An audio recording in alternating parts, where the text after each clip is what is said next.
It's great to be with all of you. Let's just start for just a minute talking about innovation. We're going to cover a few concepts today and share some research insights. And I thought we'd just begin the session by just grounding what are we talking about when we're talking about driving innovation particularly, and the role of collaboration in driving great work. Innovation, as all of you know, is basically coming up with a new method, an idea, or a product with an emphasis on its new and different.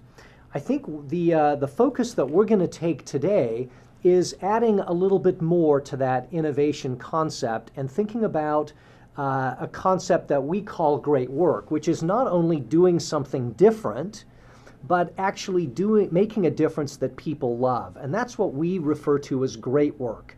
If you think about our typical jobs and the work we engage in, most of the time we're responsible for what lives on our job descriptions. And yet increasingly it's becoming important for all of us to be thinking about how to take that to the next level. What can we do to innovate at the next level? And that means not just doing something different, but doing something different that people love.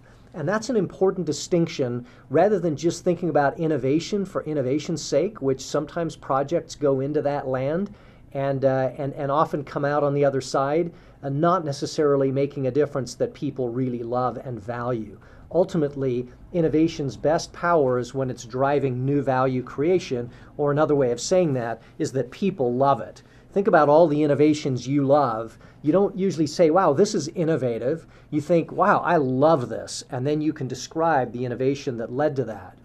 Well, let me give you just a little bit of background on some research that we have done that I think will inform this discussion and help bring some background to what we discovered. The research we engaged in was to try to drill deep into the concepts of great work. When somebody has in fact made a difference, when somebody has in fact innovated something to the point that it created new value, what exactly did they do? How did they do it? What were the drivers? What were the core elements of success that led to that?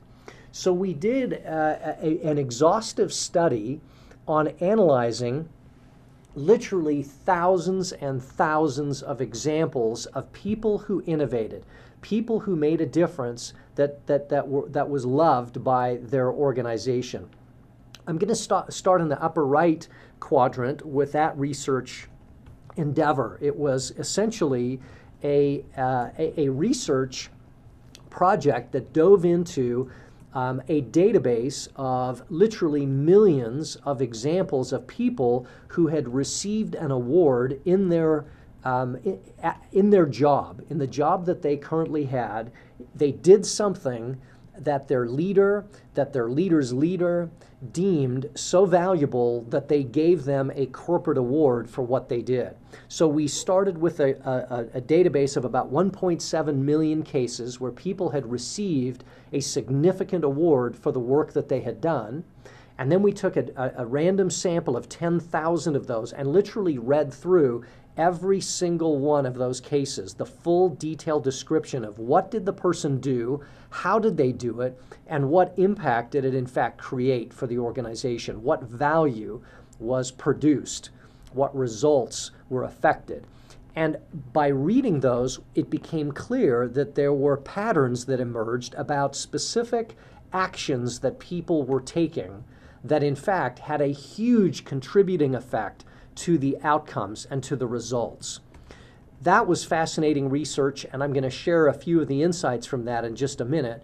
We then went out with Forbes. They have an insights group, which is their research team, and we did another separate study with over 1,000 individuals, again pursuing the question of recent work that was done in the context of their work environment. And we did that from 3 different levels, from the level of the manager responding to observing some work that had been done by individuals on his or her team.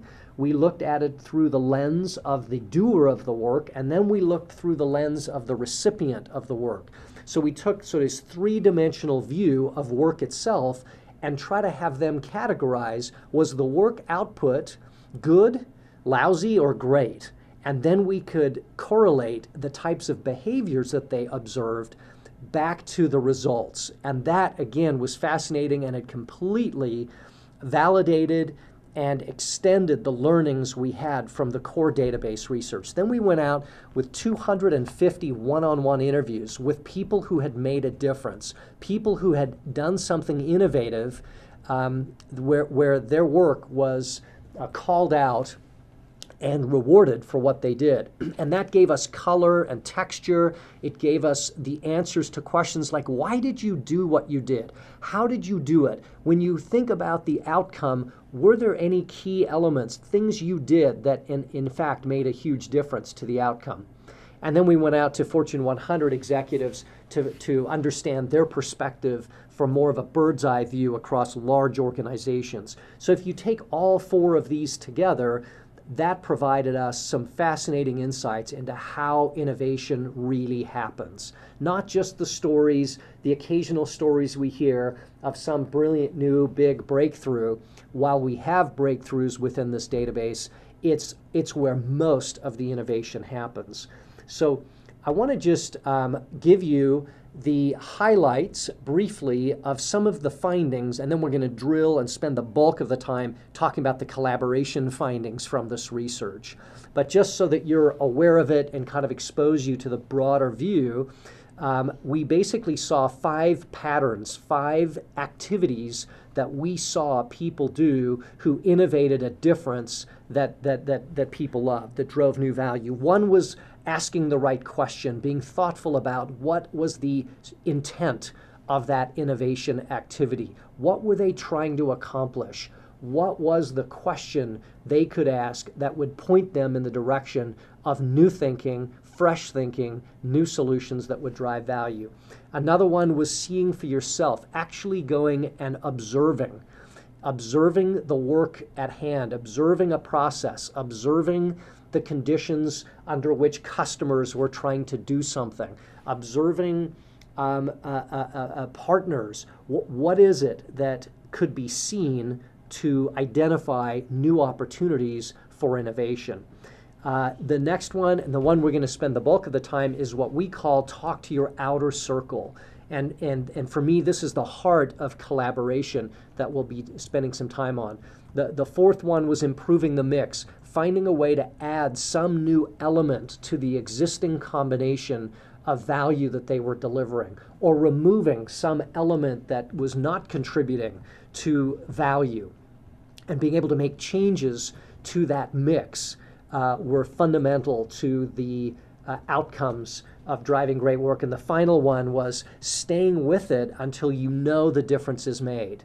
Not just making your assumption, I think this innovative idea will do the trick. In fact, we found that for most people, when they actually started measuring and watching and observing the difference that they had made, they gained the learnings they needed to make the final adjustments to really nail it and to deliver the value. So that's just a high level. We're going to dive into this one particular area today, talking to your outer circle.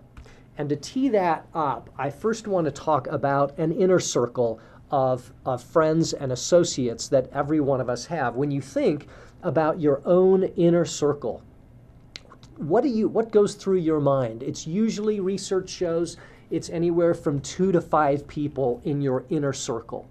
And if you think about who is it that sits inside your inner circle, you will discover as you think about that, you'll usually have at least one family member. It's kind of amusing that most of your family is actually not in your inner circle when you think about it.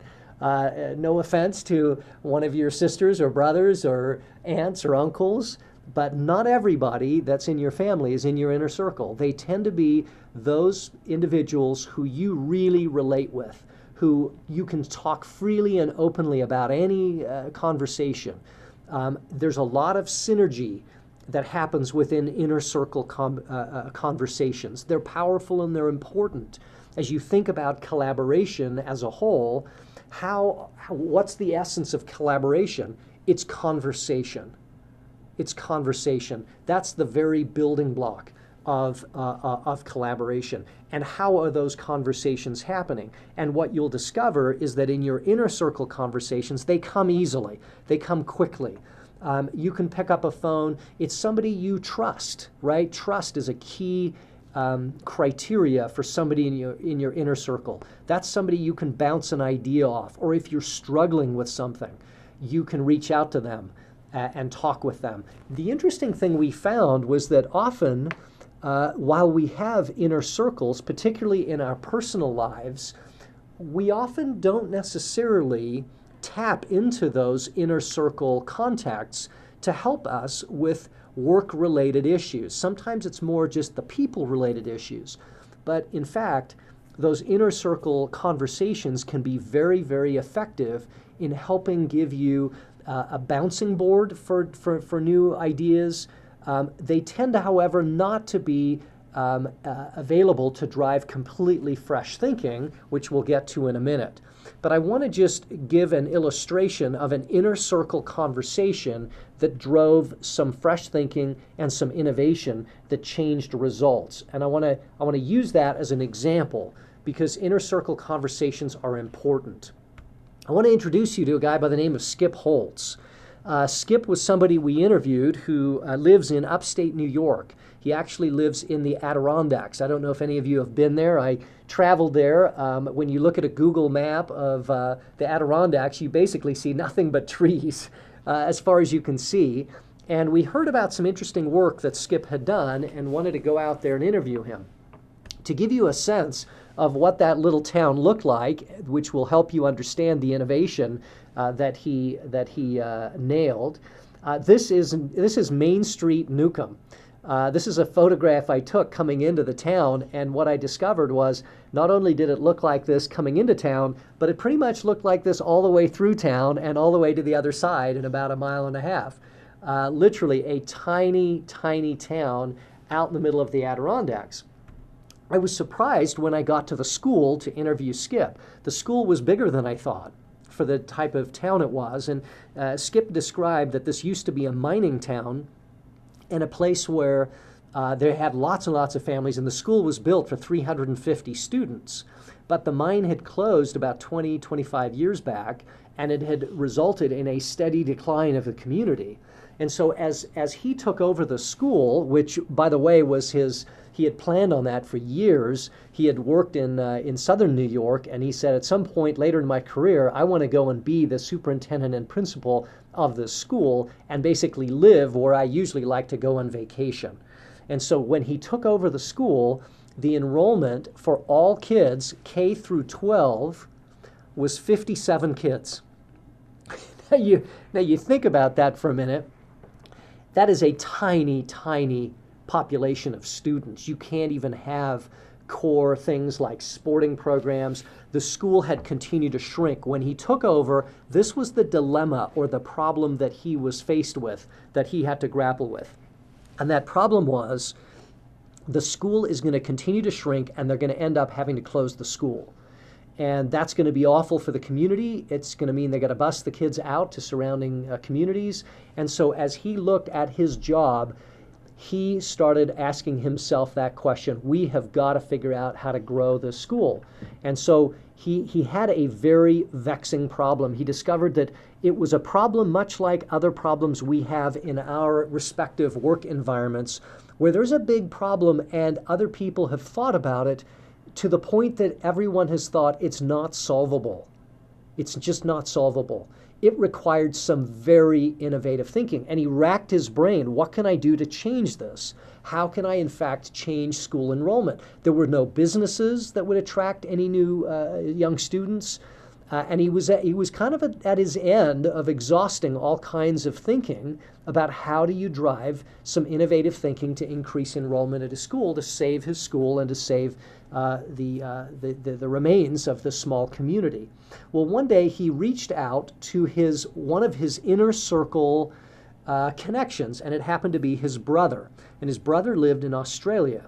And he was talking to his brother about this dilemma. And he said, well, tell me what it's like in the education system there in Australia. And he was always trying to reach out and fill his mind with fresh thinking that might inform his little school right there. And his brother said, one of the interesting parts that was a bit of a surprise being in Australia was to learn how big the international school program was in Australia. You have students from all over the Pacific Rim looking to enhance their education and pick up English, and so they come to Australia as international students. And that conversation sparked a thought in Skip's head. He thought, international students, people coming from other parts of the world to gain some value that was available to them in those Australian schools. And that created the spark for the idea that then led to an innovation that really made a difference for little Newcomb. This photograph that you are looking at is a photo of the international students. I took this photo just a year ago, about right now, of those who had come to join his school. He basically, Skip went back, talked to his school board, said, hey, what if we bring international students into our school? It's totally safe here, right? I mean, they don't even have cops for miles. There's no crime. And so this is a great environment for kids to come and have a wonderful experience. And so they have kids from all over, from Zimbabwe, from China, from Vietnam, from France, Germany, Serbia, Russia, all over the place. And what he discovered and what I discovered in meeting with and talking to some of the people in the community, they loved it for lots of reasons. Let me show you the results and then talk about the impact that it had. What I didn't mention at the beginning was that 2 weeks into him taking over the school, 2 more kids left. So effectively, he was down to 55 kids in his school, K through 12. Last year, enrollment was 105 students. And in fact, it was kind of funny. He said, we had to throw this big party in the cafeteria to celebrate because we finally got back to 100 students in our school. It was like the talk of the town. They'd arrived. And it just had a huge impact. But if you look at last year, there were 18 kids that he had in his international program. You can see in the lower left corner, he's had 61 kids over the last 5 years from 25 different nations come. At any one time, if he has 18 to 20 international students, you can see that there's something else going on between the 55 he started with and the 105. And effectively, he's created a magnet school. People are now bringing their kids in from other communities to come to that school. Why? Because something else has happened. By having the diversity of perspective, the conversations that are happening in those classrooms are different than the conversations that are happening in other surrounding schools. Those conversations are different because you have people from different perspectives, totally different walks of life. They see things differently. I spoke to the history teacher and said, what do you see differently as a result of having this international program baked into your school? And they said, it's fascinating. When you're having a conversation talking about the Cold War and you have a Russian in the room, you have a completely different conversation than simply going through the elements and facts of history that live in the textbooks, that come through the perspective of an American view. She said, another thing that was fascinating, same thing. You talk about the Vietnam War, and you have somebody from Vietnam in the room. Different conversations that illuminate and bring vitality and innovative thinking, fresh, new thinking to the whole class. It's a form of collaborative innovation in education to increase the level of diversity of thought. And it's the collision of those different thoughts that produces the kind of thinking that really makes the education process so much better. And I thought that was a fascinating insight when we think about our own efforts to drive fresh thinking, and especially on the collaboration side. That's why getting people together from completely different perspectives will yield much more innovative thinking than getting the same people together talking about the same things in the same ways. I think that's an insight worth thinking about. So I've talked about the inner circle. Skip's innovation really came primarily as a result of talking to his brother, who was in his inner circle, about a problem he had in his work setting. And I think that's a good insight to remember, that we have these networks of people available to us to draw them in to bring fresh thinking, because we tend to get stuck from time to time in thinking the way we've always thought. Now, that's the inner circle. That's in the middle of this diagram. What about the outer circle? Our research routinely confirms, and others' research does too, that the bulk of the very best fresh thinking and innovative thoughts that you will have will not come from your inner circle. The vast majority will come from your outer circle.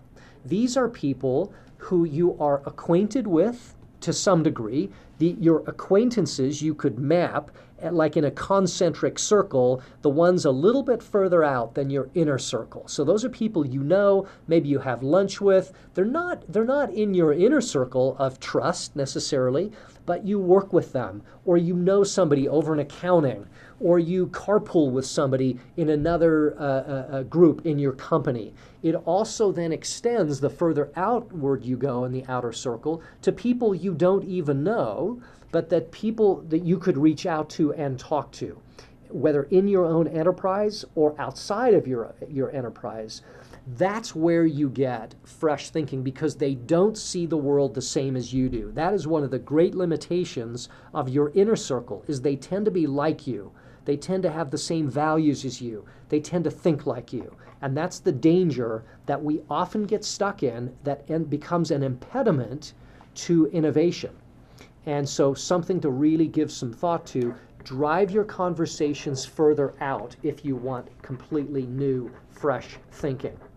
Why is it that you think that people don't reach out? What is it that inhibits people's natural desire to want to go out and talk to other people? As I've interviewed folks and asked them, if you understand and if you know that that's the source of fresh thinking that's going to benefit you in your job, why don't you do it? And here's some of the things I hear. I hear things like, well, you know, we're supposed to do our own work. I think that's kind of pounded into us throughout our schooling and our educational process.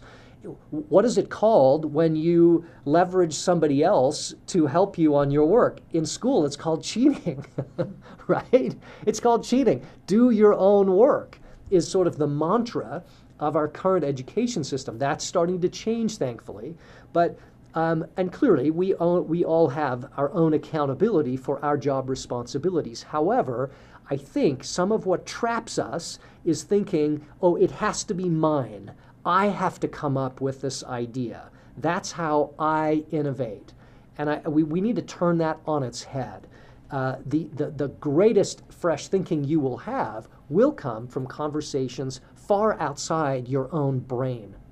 Another thing that I hear is people saying, well, what will they think of me if I go walk over and talk to somebody in finance about a marketing-related issue? Might they think, how come this guy doesn't know this stuff? Isn't that why we hired him?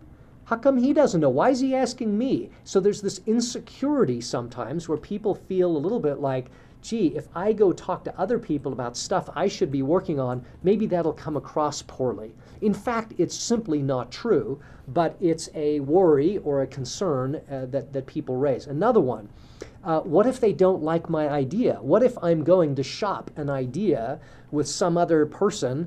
What if they hate it and they kind of rain on my parade? What is that going to feel like personally? What's that going to do for my political clout, etc.? So that's a concern.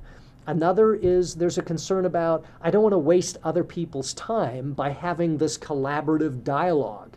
Maybe they're too busy already. They don't want me imposing upon their discretionary time to talk about issues that I'm wrestling with or trying to solve or innovate on. Another is they may think, you know, this would take too much context to be able to explain, to really get any real value from them.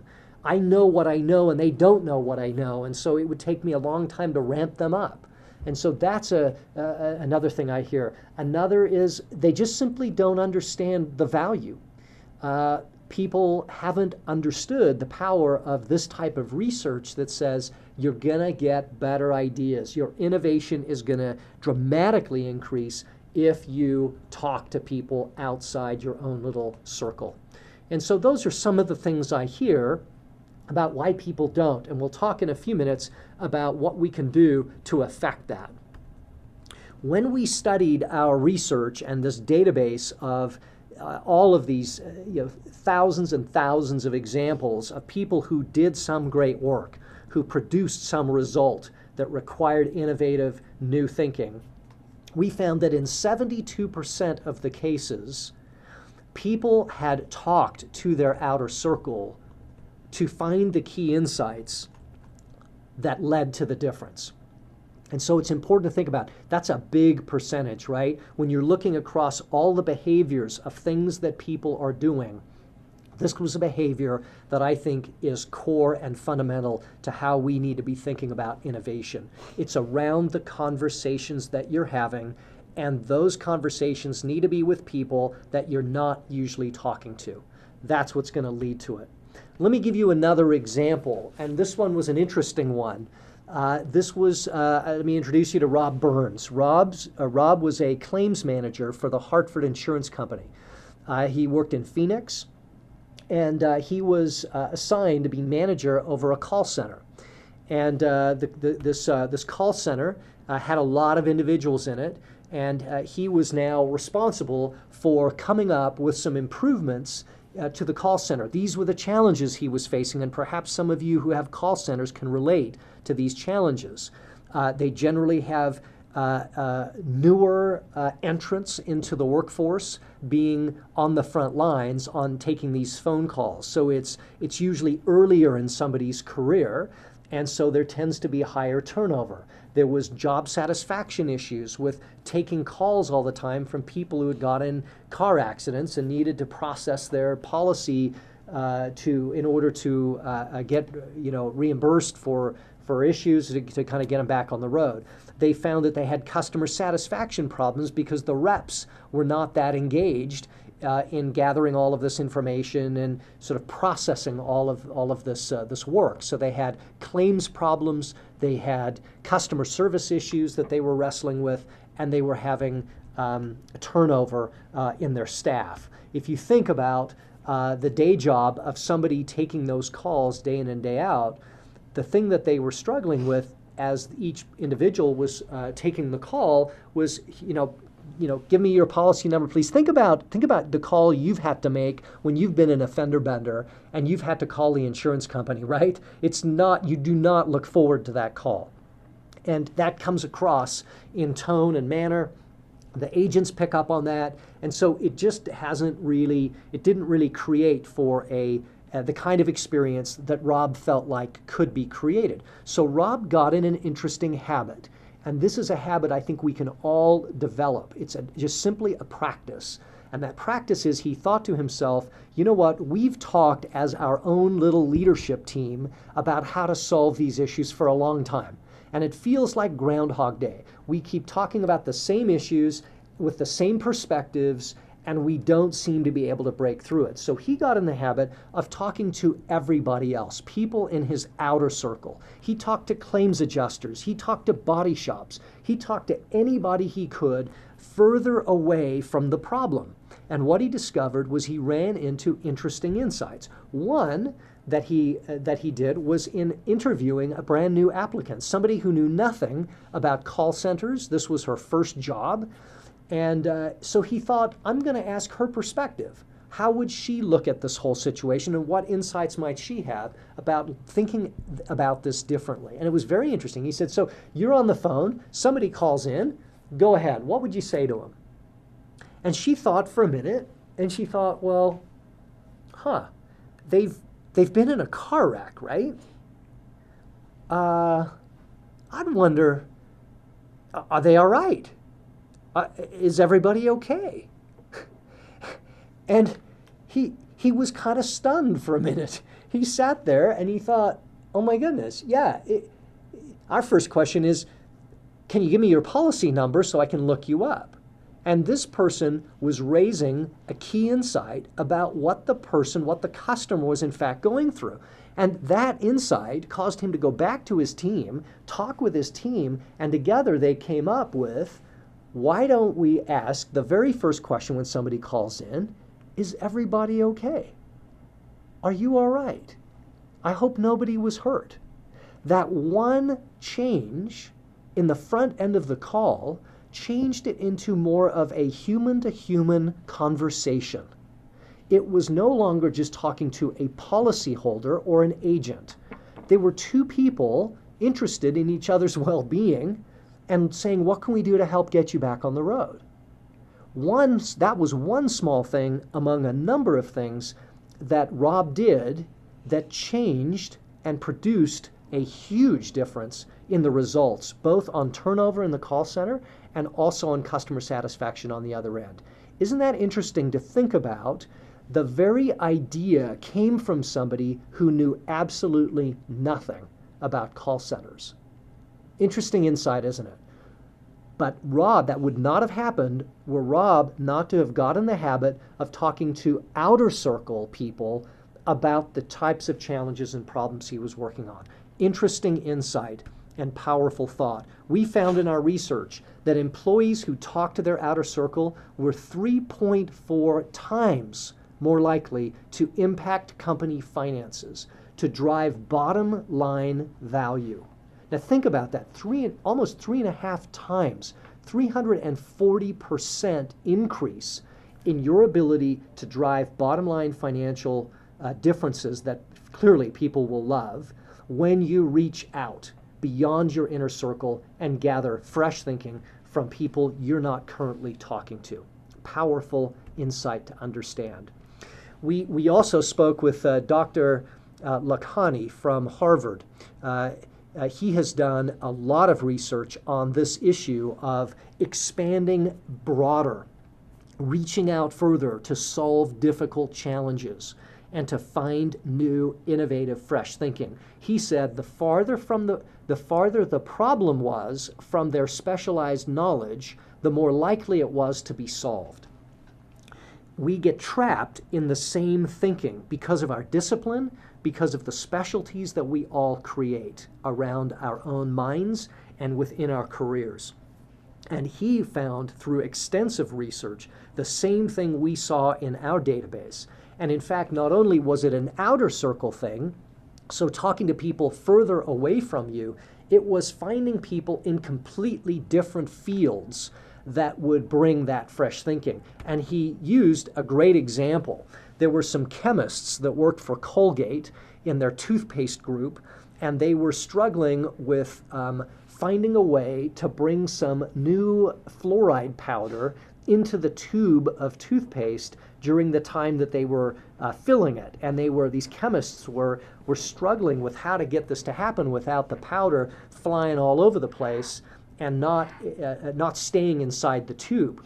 So anyway, they were working on it, and they finally thought, you know what, we've got to get outside of ourselves. We've got to go broader out. So they worked with a group called Innocentive. It's a group where you can post your problem, and then usually you'll assign a value to that. In this case, I think they put a $25,000 prize effectively for somebody who could solve this problem. And so on Innocentive, you get groups of individuals that basically sign in and look at these different problems and see if they can solve them. And if they do, they get the money, and if they don't, then oh well. So it's interesting about who solved this problem. It wasn't another chemist. In fact, it was a physicist. A physicist was looking at this problem. He said, well, that's not a particularly difficult problem to solve. If you positively charge the tube, you will find, I believe it was positively charged the tube, you've got a negatively charged powder, you place it near the tube, and the positive charge will actually draw the particles in. And so he solved it in a really fresh way of thinking that was outside the scope of what the chemists usually were thinking about. And Dr. Lakhani used that as one example of many in the pure innovation space. We're talking to somebody in an outer circle who had a discipline that was different from yours really drove fresh thinking and new value. Interesting, isn't it, to think about conversations with people outside your same way of thinking. Outer circle conversations are those powerful conversations that drive difference making.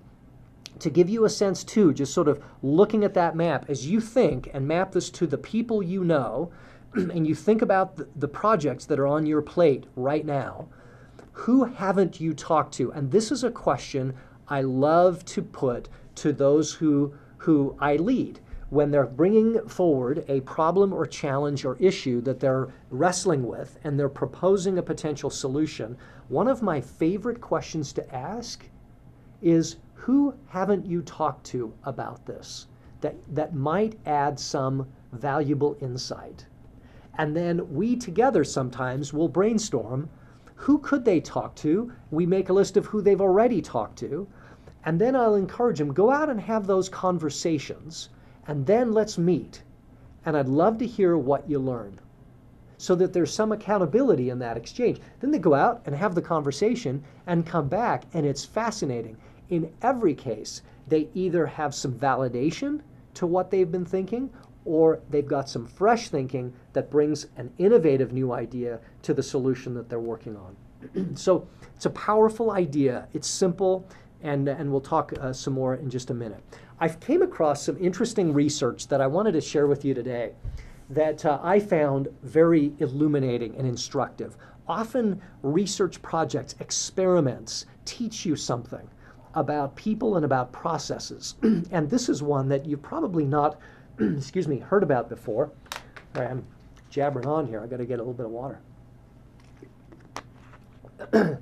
So this was a research project that was sponsored by the U.S. government, and it was sponsored by DARPA, which is the Defense Advanced Research Projects Agency. That's quite a mouthful. These guys have been involved over the years in internet development, all kinds of stuff. And they wanted to set up an experiment to test how people connected with each other around trying to solve a difficult problem. And they wanted to examine, how do people organize around solving a problem, and what's the network effect in it all? So they set up a very challenging experiment. The goal was to have teams see if they could find 10 weather balloons that were placed randomly across the United States. So think about that for a minute. The United States, 3 million square miles. They were basically going to take 8-foot weather balloons, so not much bigger than a person, 8-foot round red balloons, and place them in various cities around or various locations around the country. They provided a $40,000 prize for the winning team. They announced it a month in advance of the actual start date of the actual contest. It began on December 5th of 2009 at 10 a.m. in the morning. That was when they sort of said, okay, go. And any team that had decided to compete in this could then begin the process of trying to find those 10 balloons. Now think about that. Think about how big the United States is.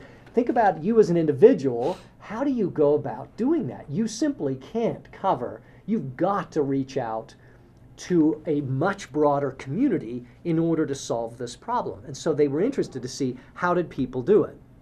Well, this was the location of the balloons. This is where they hid them effectively. You can see they put them in parks. They put them in cities. They pretty much followed where the majority of the population was, but spread out. You can see the range of this was pretty interesting as to what they chose of where to put. Some of you are located near some of these locations where the balloons were hidden. This is what it looked like. This was one of the pictures. This was in Union Square in San Francisco, where one of the red balloons was located. And you can see it's tethered just right on top of that building. And so that's one example, okay? So here's another one. This is a photo from, I believe this was the one in Atlanta, just in a park. And so you can see it's just tethered to that cinder block, and it had a number on it, and each of the balloons had a number and had the DARPA insignia, hanging from it. So what do you do? How do you organize around this, and how do you tackle it? I was interested. I read the detailed report on this about the types of teams that competed, and I just thought I'd share a couple insights with you. One was a group that was from the Harvard Business School, and this was interesting. They decided, think about if somebody wants to go to Harvard, what is one of the key attributes that you think you can get out of going to the Harvard Business School? Clearly, I'll bet if I asked all of you that question, you'd say the connections, the network you become part of. Clearly, they have a very strong network. They keep in touch. They do a lot of donations. There's a lot of work they do to do that. So they leveraged their alumni database. They sent out emails. Hey, if you see one of these red balloons, call us, and we can start to log it. Interestingly enough, that team found no balloons by the time the first team had won. The second team, and this was the winning team, and this will tell you how fast this happened. You can see at the bottom. It took them basically just under 9 hours to find all 10 balloons. Does that just blow your mind? Anywhere, these balloons could be anywhere in the US, and they found them in under 9 hours. It blew the DARPA guys away. They thought it'd take them a couple of weeks. They planned, this was a team from MIT, they planned for a month. They had a very creative incentive plan in place, interestingly enough. They would give so much money for somebody who saw the balloon, they'd give less money for somebody who actually connected to that person who found the balloon, and then there was money for somebody who connected to the person who connected to the person who saw the balloon. So that's how they signed up, 5,400 people before the actual event kicked off. So they had a really good strategy about enlisting many people way outside their inner circle, obviously, to draw in, to create a network of people who could feed them in. Fascinating. They got the check for $40,000. This was the one, this next one that I found insightful. And this tells us something about this next generation of problem solvers as it relates to collaboration. This guy's named George. He's, if you look him up in Wikipedia, he's known as an American hacker. I thought, how cool is that to have the title of American hacker? It says that he got a 2.7 GPA. Don't let that fool you. It was funny, the details about him said he barely got his community service completed 3 hours before the graduation cutoff. I thought that was pretty interesting as to what happened there. He was the guy to be the first guy to jailbreak an iPhone. He also hacked the Sony PlayStation. I'm giving you a little bit of that background. Young guy, he had a Twitter following of 50,000 people, and 1 hour before this contest began, he decided, I'm going to participate in this. Okay, 1 hour notice. He sends a message out. He hacks up a quick website called dudeitsaballoon.com. He gets his people into it. And hold on, I'm getting a message here. Is that anything I need to worry about? I don't think so. Okay. He found 8 of the balloons within the same time frame. It was amazing. No preparation. He leveraged a broad community to find 8 balloons. Interestingly enough, 4 of them came from conversations with other teams. Isn't that interesting? So we think about how we move forward, how we collaborate. The rules are changing. I think our newest generation of people in the workforce is more used to collaboration than we are. So now, let's talk just briefly as we come to a conclusion here about the benefits of outer circle conversations and then what we can do to actually drive them. Benefits: you're going to get more original ideas coming from outer circle conversations. Number 2, by talking to people, they are proxies for the intended recipients. They are those who can give you perspectives on those who you're ultimately doing the work for. 3, you're getting naysaying points of view. None of us like those naysaying points of view. They are incredibly valuable. We need to welcome those because it's not necessarily what they say that will make the difference, but the ideas you will have in trying to solve for what they say. 4, you get specialized know-how. Specialized know-how that brings fresh thinking and new thinking to the problem you're trying to solve, and particularly in specialties that you don't have. 5 is you get that exhilarating confirmation. Once you get to hear from multiple other people about the efficacy or the value of that particular innovation you're driving, it gives you the confirmation you need that you're on the right track, that there is in fact something that you're chasing, and it's not just a wacky idea that you've just had in the middle of the night and you think it's great. You really need that extra thinking. Number 6, by having outer circle conversations, you drive and create and gather your own difference-making community. People who can help you bring about the actual change. It's super important. As you know, it always takes a village to bring off innovation. It takes lots of people. It takes people's support. It takes people's thinking. And so by going out and making a habit of talking to lots of people and invite them in, enlist them, just as that MIT group did to find those balloons, enlist lots of other people in that difference-making endeavor, and you will find a ready-made army to help you bring it about. A vital, vital skill in the collaborative process of innovation. And finally, it'll give you that confident clarity around what it is that's going to ultimately make the difference. So let's wrap on this.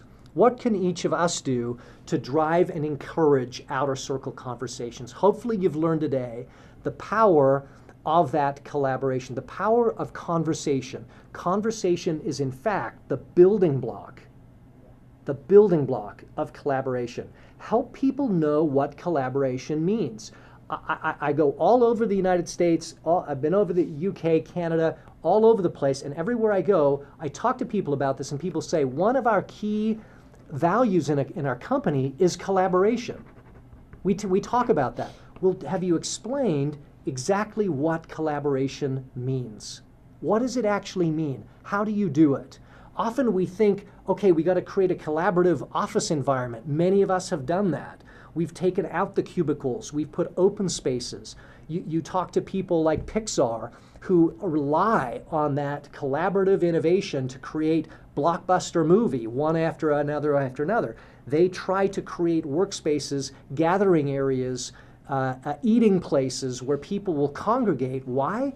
Because it drives conversation. Conversation is the building block to fresh thinking and innovation. So help people know what collaboration really means. It's simple. It's having outer circle conversations. Number 2, set a cultural expectation for conversation. You make it much easier for people when you say, we all are trying to talk with each other. Go talk to somebody in finance. Go talk to somebody in accounting. That starts to lower the barriers of somebody saying, it's going to feel awkward for me going and out of the blue talking to somebody in another department or in another part of our industry or out and talking to a customer. If you bake in the expectation, it's not just okay, you don't just have permission to, but you're encouraged to, you begin to model that and shape conversations between individuals, leaders, and teams. Communication about that, I think, helps instruct. What can you do to drive that? Number 3, share stories of conversations that lead to new innovation and great work. They're happening all the time. Pick them out. Talk about them. Put them on your intranet. When you next are featuring a new product launch in your company, when you're next featuring a new improvement that saved you money, a process improvement, feature that story of not just what they did, but how they did it, and call out the conversations that they had that led to that success. And that will model for everybody, wow, I thought those guys just sort of sat in a room and came up with that stuff. Feature the conversations that were had that led to the outcome, and it will create a model for other people to follow. Powerful, simple, easy way of highlighting the power of conversations. And number 4, leverage your recognition. Leverage the recognition you're already doing in your organization to drive thousands of conversations about innovation and great work. We have, for example, in all of our tools, social tools. There's Wall of Fames that allow people to have visibility to what's going on in our company, visibility to the conversations about great work. Think about why you try to drive peer-to-peer recognition in your organization. It's to create conversations about innovation and great work. The more you can do that, the more you can invite a broader base of your team and your organization into a dialogue about difference making and opportunities to make a change. You can drive a collaborative innovation across your enterprise. I think I'm pretty much out of time. I'm getting some signals. If you have any, did we have any questions so far that we maybe handle in the last 30 seconds or so? We had a couple come through. Mainly a really good one was, you talk a lot about reaching out to your outer circle, but what kind of advice would you recommend for folks that may be a little bit more shy, more reserved? We've had a couple of questions along those lines, but unfortunately we only have about 2 minutes left to the call. So I'm going to make sure that the person that asked that question and asked any other questions, if they email me, I will reach out to you after the call and we'll definitely get all of those questions answered. So just as a reminder, my email address is amy.carver@octanner.com. Any follow-up questions whatsoever that you'd like David to tackle after the call, please feel free to write in and we will make sure that you get those answered.